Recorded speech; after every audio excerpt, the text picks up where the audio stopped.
परत railway station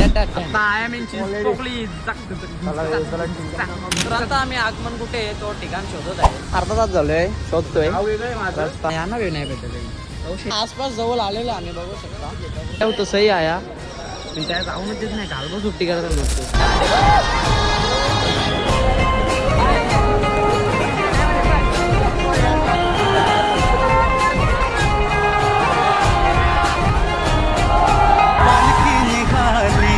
चिंतामणीची पालखी निघाली, माझ्या बाप्पाची पालखी निघाली. ढोल ताशे कडाडले, दर्शनासही मुंबापुरी. आता आम्ही घरचा रस्ता निवडलेला आहे. बघू शकता. थंडी थंडी मित्रांनो, माझी चप्पल माणसांच्यात गेलती. चप्पल चप्पल नाही जमली. आता आपल्याला भन्नाट अशी थंडी लागत आहे. आता